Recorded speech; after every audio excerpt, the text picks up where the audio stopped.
հաստատ ասենք ոչ մեկը ես իմ ալիգարխներ չեն կամ ես իմ ինչեր չեն։ Սաղ շոֆեր են։ Հայ վարորդներն արգելափակված են Լարսի անցակետում։ Ոմանք չեն կարողանում առաջ շարժվել արդեն 1 շաբաթից ավելի։ Ոմանք այստեղ են արդեն ավելի քան 20 օր։ Նկատել են, որ իրենց շարժը կանգնել է դեպի ռուսական շուկա հայկական ապրանքների մուտքն արգելելու Մոսկվայի որոշումներին զուգահեռ։ Ասում են, ռուսական մաքսային ծառայությունները սկսել են ստուգման ուղարկել անգամ այն ապրանքները, որոնք սանիտարական որևէ վտանգ չեն ներկայացնում։ Հասարակ մի բան, դատարկ պադոն են բերել, պադոնը մարդկանց կողել են 10 մոտ։ Գերեզմանի քարը տանը կողում են 10 մոտ։ Գերեզմանի քար։ Դատարկ շիշը կողում են 10 մոտ։ Շուշայա մարդը բարդ է, Շուշա։ Աբիշնի Շուշա։ 10 մոտ են։ Շեփենը, Պերլիտեն բերեմ կողում են 10 մոտ։ Ինչ կա։ Մի հատ փոքր Ford-ից ասենք 150-200,000 ռուբլի փող են ուզում, այդ փոքր Ford-ն է ծախի, այդքան փող չի կարող ինքը տա, որտե՞ղ է այդ մարդը այդքան փող։ Ինչու է դժվարացել բեռով Ռուսաստան մտնելը։ Վարորդները չեն ուզում խառնվել քաղաքական հարցերին, ընտանիք են պահում, բայց ստացվել է այնպես, որ վերջին օրերին ընտանիքներն են նրանց պահում, ստիպված են տնից գումար խնդրել անցակետում պարզապես գոյատևելու համար։ Ոչ մի պարզաբանում չկա, այս պայդրության մենակ ասում են գնացեք նստեք, սպասեք ձեր մեքենաներին։ Ոչ թողում են, ելնեն գնանք սայլարկա լցնեն։ Բերեմ էստե թանկ ու կրակ սայլարկա են ծախում մարդկանց։ Սա թանկ ու կրակ ոչ մեկից են իզվեսնի, ոչ մեկ ոչ մի բան չեն ասում։ Ոչ մի բան չեն ասում։ Ում մոտիկանում է սպասեք,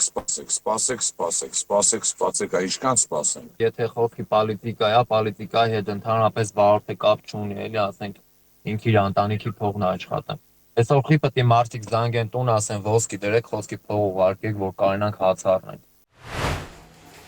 Մայիսի 30-ից Ռոսելխոզնաձորն արգելում է հայկական լոլիկի, վարունգի, պղպեղի ու ելակի ներկրումը Ռուսաստան։ Մոսկվան պնդում է, մայիսի 21-ից 27-ն անցկացված ստուգումները խախտումներ են հայտնաբերել, Երևանը չի ձեռնարկել համապատասխան միջոցներ։ Սակայն հարված է միայն գյուղմթերքին չէ։ Ռոսպոտրեբնաձորը կարգադրել է Ռուսաստանում կասեցնել ջերմուկ հանքային ջրի ևս 64.5 միլիոն շշի վաճառքը։ Որոշումը պատճառաբանվում է պարտադիր տեխնիկական կանոնակարգերի խախտումներով, քլորիդների և սուլֆատների թույլատրելի մակարդակի գերազանցմամբ։ Ռուսաստանի տնտեսական զարգացման նախարարն ասել է, որ Հայաստանից մրգերի և բանջարեղենի ներմուծման արգելքն ուժի մեջ մտնելուց հետո Ռուսաստանը կփոխարինի դրանք այլ շուկաներից ներմուծվող ծավալով։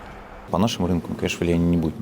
շուկայի վրա որևէ ազդեցություն չի լինի։ Երեկ ինձ հարցրին, թե արդյոք գնաճ չի լինի։ Մենք վիճակագրական այս թվերից ոչ մեկում փոփոխություն չենք նկատի։ Սրանք բավականին նիշային ապրանքներ են եւ մենք այդ ծավալի մեծ մասը բավարարում ենք մեր սեփական արտադրության միջոցով։ Այս ոլորտներում մենք ունենք մեր շուկաների մատակարարման բավականին դիվերսիֆիկացված կառուցվածք։ Հայկական կողմը հայտնել է, որ Ռուսաստանի սահմանափակումների վերաբերյալ ծանուցում ստացել է։ Տեսչական մարմնի ղեկավարը սկսել է բանակցությունները։ Կհասկանանք խնդիրը որտեղ է եւ ըստ այդմ կփորձենք կարգավորումներն իրականացնել։ Արդյունքներն առաջիկայում կհրապարակվեն, հայտարարել է Սննդամթերքի անվտանգության տեսչական մարմինը։ Մինչև այդ Լարսում մնացած վարորդների մոտ սպառվում է ոչ միայն վառելիքի, այլև համբերության պաշարը։ Ոչ մեկ մեզ տեր ու տիրակալ չունենք, ոչ մի ձևի։ Ալինա Սահակյան, Էպիկենտրոն։